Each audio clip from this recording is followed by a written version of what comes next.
88.5 C19 TV. It is Brother John on a special Thursday. We got something big coming to the city with one of our community partners, the only HBCU in Memphis, Tennessee.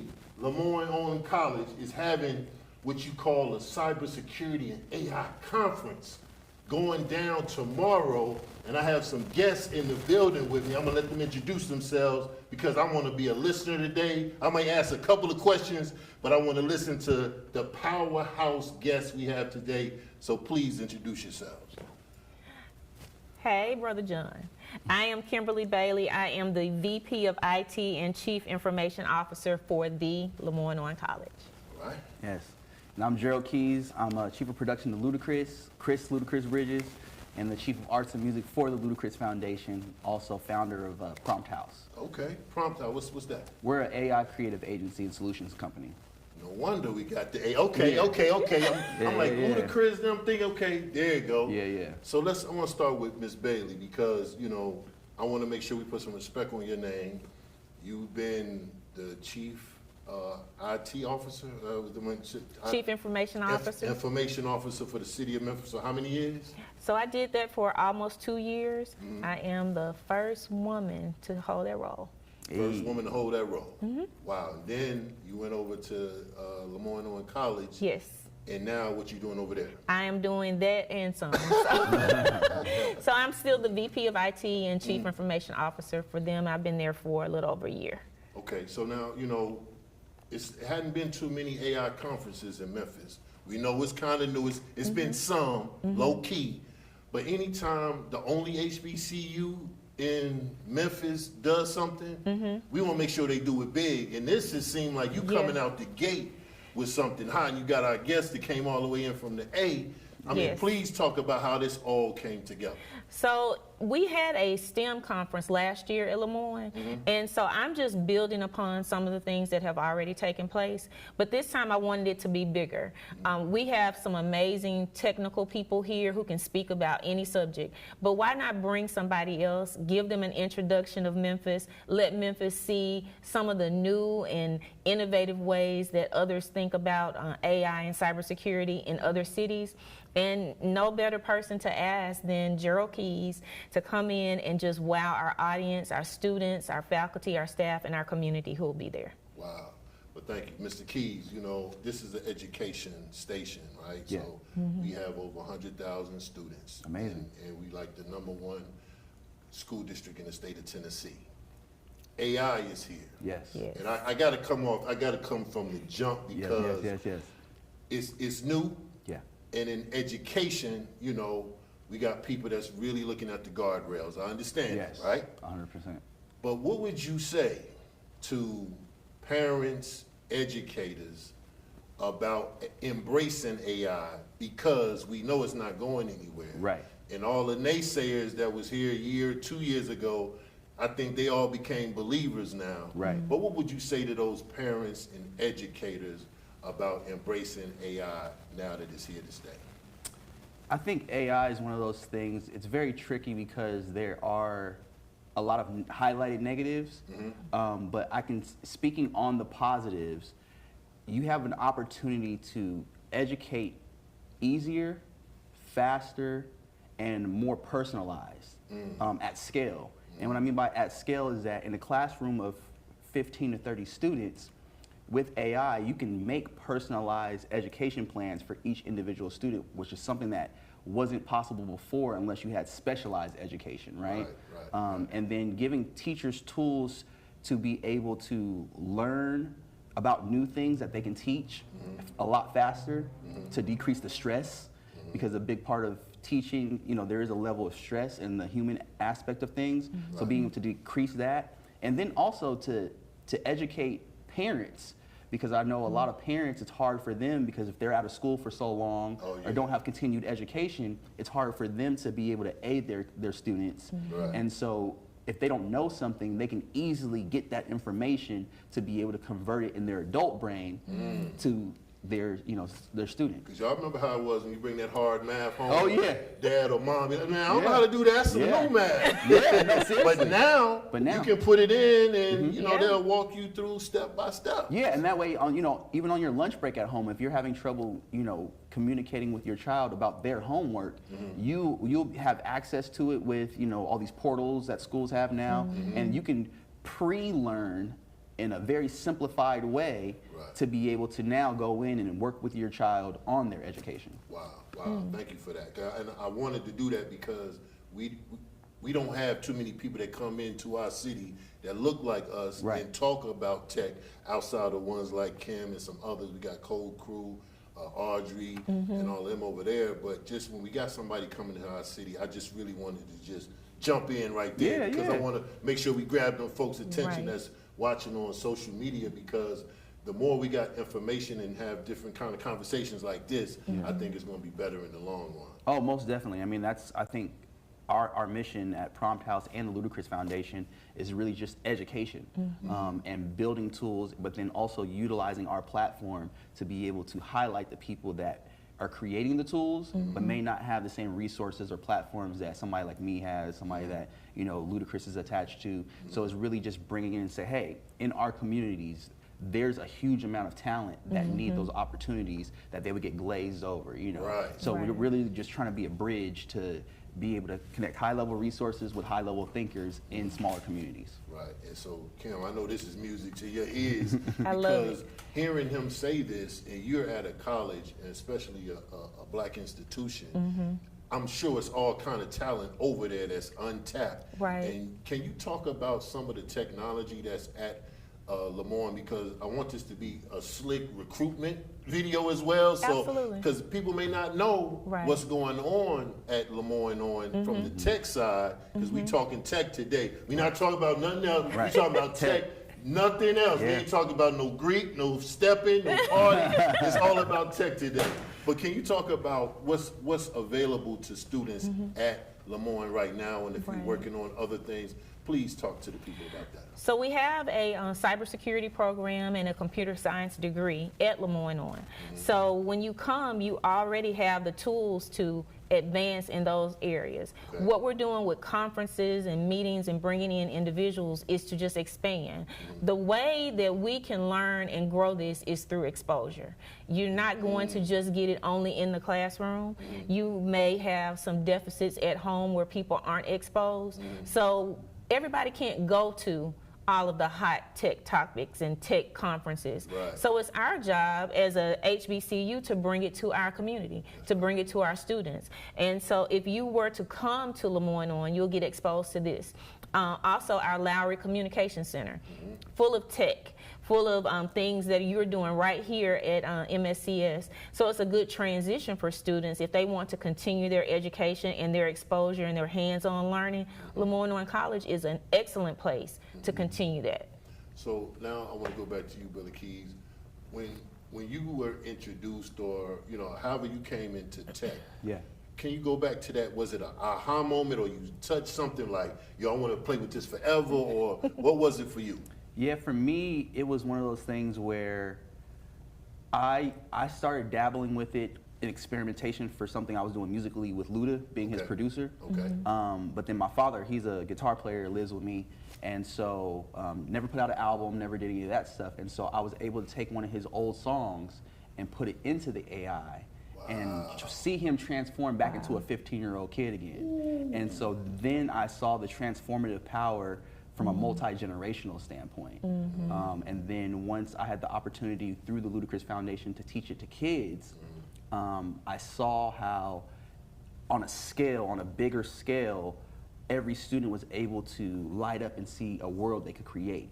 And so I knew it was very important to dive all the way in, align myself with as many corporations that are high up as possible so that we could come up with ways to educate our people specifically, and minority community, because we're usually left behind by the time we're exposed to things. Other cultures are far beyond. Napster back in the day with MP3 and LimeWire. By the time we got hot to it, it was like, yo, now they starting to arrest people for messing with that. But when it was hot, folks was killing the game. And the barrier to entry has never been so low.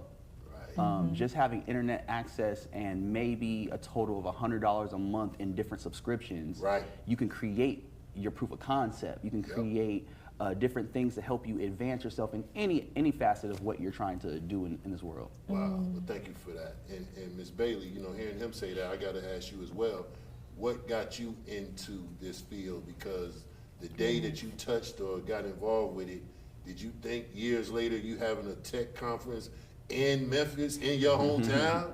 Goodness. So I've been in IT for 30 years. Okay. So when I think about my first internship with the city of Memphis and putting a plan together to get cameras on Beale Street, even back in '95. Wow. So of course I had no idea I would have a full circle moment where I would ultimately be the CIO at the city, and then having an opportunity to work at LeMoyen-Owen College where we can continue to push innovative ideas for the future. So of course we're having a limited view when we're younger, and so I think that's what we want to dispel now by bringing in people like Mr. Keys and others, that your view doesn't have to be limited and you can be whatever you see. And being a technologist doesn't necessarily mean you're coding every day. There are so many various aspects of being behind the scenes in tech. When I worked for the Memphis Grizzlies, I was a network analyst, and you don't have to be in the NBA to play in the tech side. Right. You can be behind the scenes. In the music, you don't have to be on the mic to be in the tech side. You can be behind the scenes. And so we want to make sure that our students, our staff, our faculty can see all of that and know what the opportunities are, and the students that you all directly impact can see that there are other avenues, and tech is everywhere, and we have a place for them at LeMoyen-Owen College. Now, when somebody says, or one of y'all can answer this one, when they say, well, that's not for us, that's not for us, what's the first thing come out of your mouth? If a student or a young person or an adult tell you that AI, that's not for us, you know, that's for other cultures, what would y'all say? My first instinct would be to say it is. Okay. Plain and simple. It has to be. We're not in a time where we can kind of yes or no it. It's very much so figure out how it conveniences your life first, right? Let's just start with how does this make your personal life better? And all the tools, then from there expand upon that to create the life that you want to see for yourself. Because the tools are so cheap, and you know, if I'm able to give an elevator speech to anybody culturally, it's one of those things where history has shown us that we contribute way more than we get credit for. That's right. And so this is the time that we control the narrative. The technology allows us to be able to create things to control our narrative and be protected upon it, to educate yourself on how to do every facet of it. It will meet you where you are for the first time ever. Right.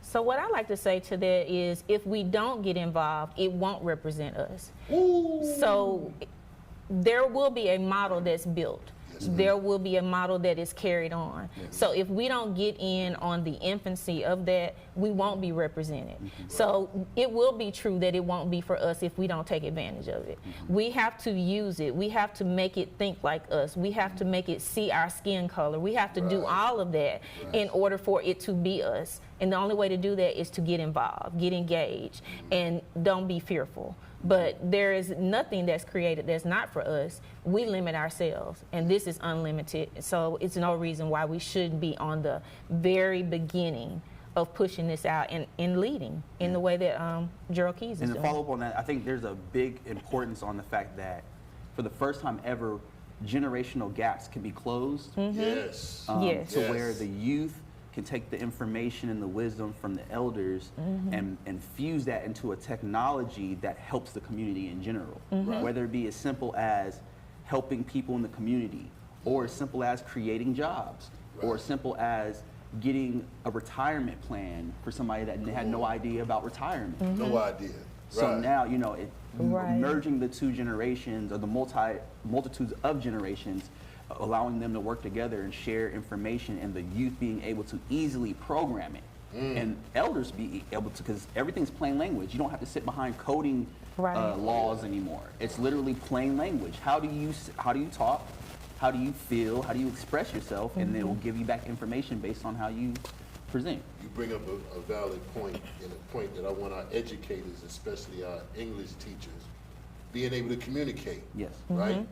AI is right there waiting for you, but if you don't know how to talk to it to get that information, it seems like we got to go back to the basics. Yo, do you know how to read? Do you know how to? Can you comprehend? Because if it spits something back and it's wrong, how do you correct that? Right. So are y'all proponents of, I want to say you got to know how to read. I would say yes, but it's like, don't just give up and think, oh, I know how to read a book.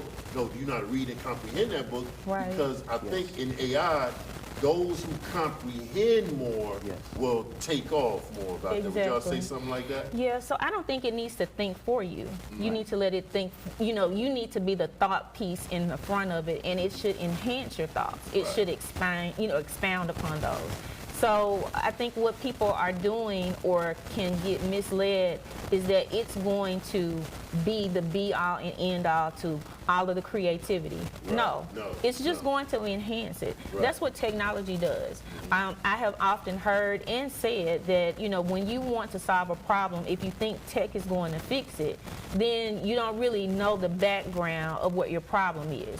So we want people to stay creative. We want people to stay involved in what goes into these tools, and you use what comes out to expand and to grow and to build your ideas, to build a business. You speak to it about what you want to do. You allow it to help you create it, but it's not going to do all of the human elements. We still need people to do people jobs.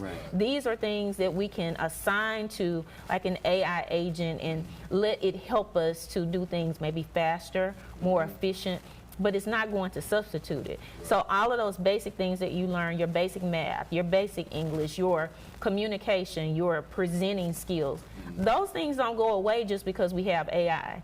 And AI has been here. It is just evolving. So when we Googled back in the day, we were still using things behind the scenes that were AI driven. So we shouldn't look at it as something that is completely going to erase our thinking ability.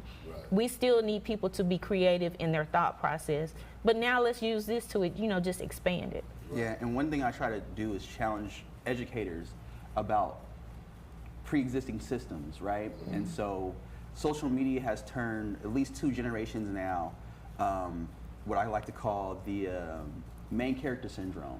Main character syndrome? And, instant gratification. And so a lot of times, young people want that instant gratification, right? We post, we care about likes, all those different things. So when we look at education, we have to look at it from how do we win in teaching by allowing the gratification to happen first as opposed to the challenge.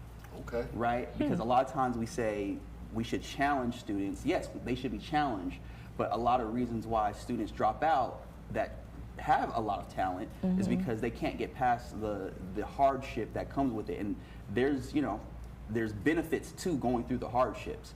But if we can at least have 2 models that exist for the people that can get those barriers very easy, and then the people that need that gratification first to continue, and allow them to work backwards, right?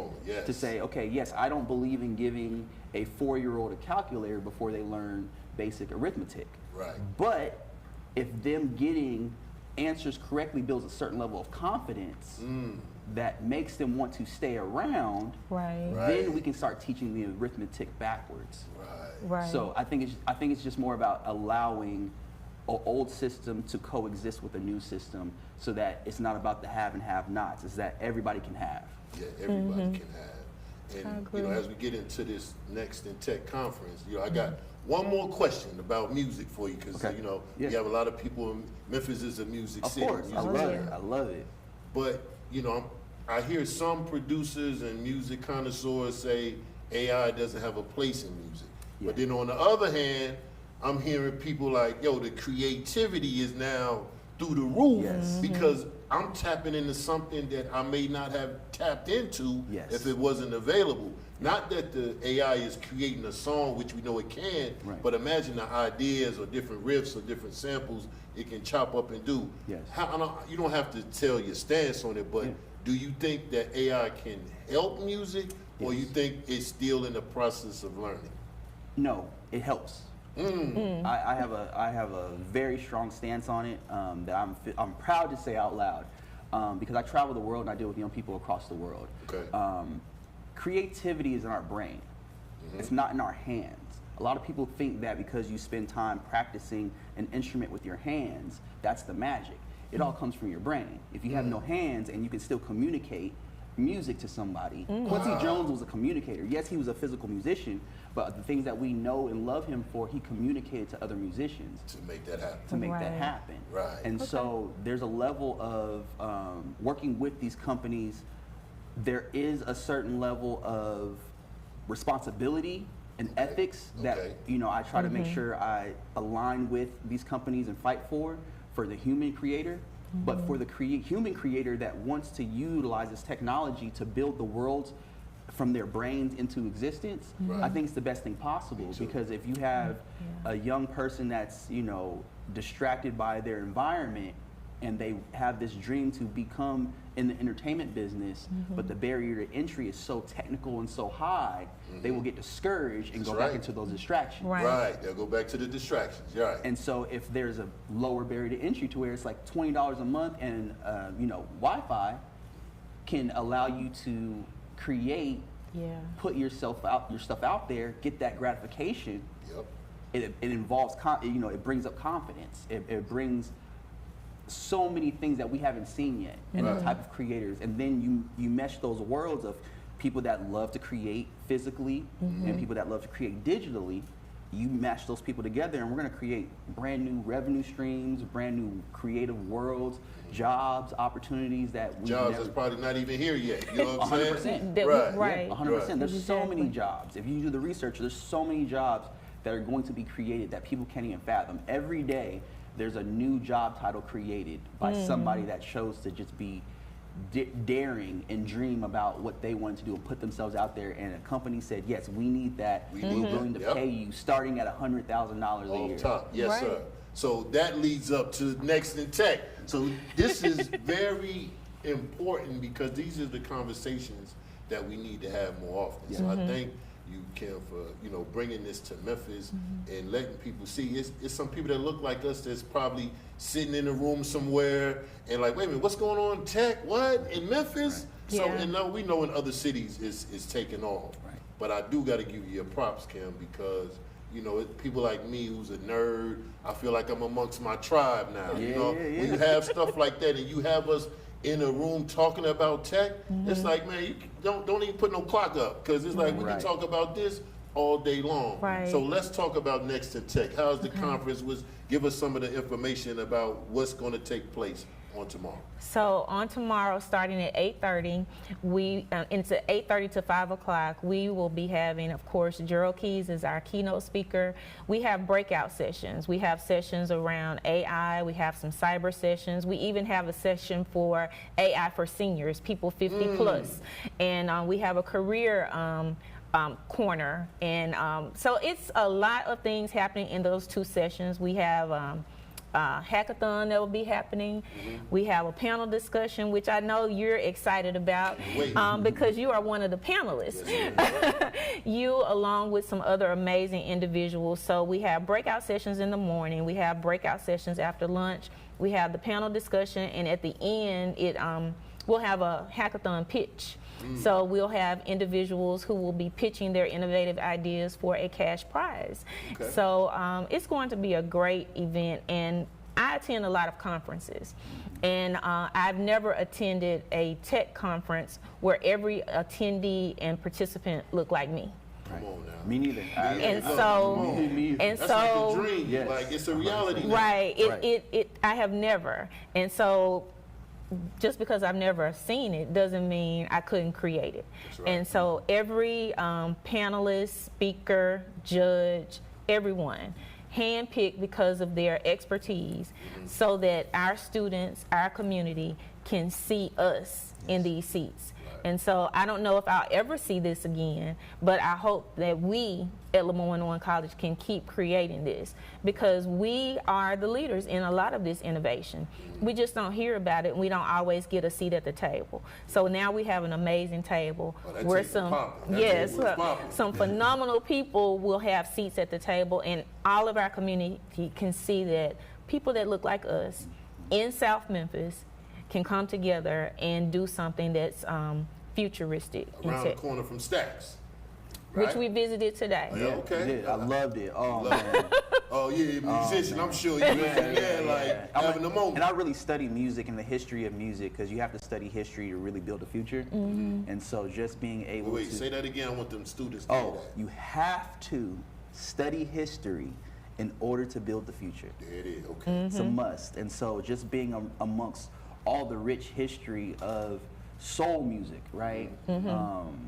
And, you know, to understand the difference between gospel, blues, and how soul music is the intertwining of both, and just understanding where it came from, all the things that people had to go through to, you know, trailblaze, man. It was a beautiful, beautiful sight to see that you guys have here, that I think, I don't know if too many people really understand the benefit of having something like that. So we don't. Yeah, if you're in music, I Right. don't care if you're listening to the latest generation of music, whatever, it's so important to go and get that rich history that affected the whole world, everything from pop to everything that's happening now in the world is started from a core piece of what has been done here in Memphis. See that now. You hear how every time when somebody comes from outside of Memphis to show how much Memphis means to the world, I mean, a lot of Memphians, I don't think it has resonated. Oh, yeah. But to hear you say that, and I'm glad we got this, people watching can see, like, yo, Memphis, we all right, no matter what they say, no matter what's supposed to be coming. Yeah. We Right. dope anyway. Well, what's coming is next in tech. We're For not sure. worried about There we it. go. That's it right there. That's what's coming. Yeah. So before we go, Kim and Brother Gerald, if y'all could say something to our students, you know, just even with something, any message, and I know because being a black woman and having a seat at the table and building your table, that's powerful. And I know it's some young girls Code and all of the different organizations, but to them young girls, you know, what would be your message about tech? So tech in any other industry, if you are a young black girl coming up in Memphis or anywhere, you can do whatever you want to do. I grew up around the corner from LeMoyen-Owen College. I got amazing opportunities. I connected with some people who believed in me. All you have to do is ask the right questions, and someone will direct you in your right path, and those doors were open. And so we need more people that look like me in tech. We need a variety around the table. We know that if you have a single thought, we can see what's happening when only one certain set of people are doing all of the thinking and decision making. We need the variety. We need everybody's input in order to make this thing work. We can't do it alone, and we don't know everything. And I think we have to get to the point where we realize that collaboration makes all the difference. I heard something just yesterday that someone said to me that when people operate, they can cooperate. And so that's something I will never forget. Ego in check. I will never forget that, because all we need to do is operate. Right. Then we can get others like Mr. Keys and beyond to cooperate with us. Wow, thank you. So Mr. Keys, take us out of here. What would be your message to the young boys and girls interested in tech? Right now we are in a revolution. And all revolutions require community. Like Ms. Kim said, cooperation. Right now, whatever you see yourself becoming, you are it now. All you have to do is action. Put it out there. Figure out on YouTube, figure out on Google, figure out ChatGPT, whatever it is, the information is there for you to be it now. Your social media is your resume. You don't need to wait to be able to get permission. There's none of that. All the barriers that ever were there are now eradicated. All you have to do is get out of the barrier of your mind, of your environment, and you will change your life. It will happen. You'll change the trajectory of your family's life. You can be the first of the rest of your legacy. Wow. So that's my 2 cents. Well, thank y'all. I really appreciate you all coming through here Thank today. you. You know you got to take them, get them some good food. Now I know you got some spots for them. Got something in mind. Yeah, ladies and gentlemen, we thank you all for tuning in. We're gonna run this back on the radio station. We're gonna put it on the TV station, let it play over and over and over again, because these are the conversations I've been waiting to have. This is outside of Miss Bailey, the conversations that I had with her when we interviewed her months ago last year. This conversation right here is the type of conversation I want to have on a weekly basis. We shouldn't just do this once in a while.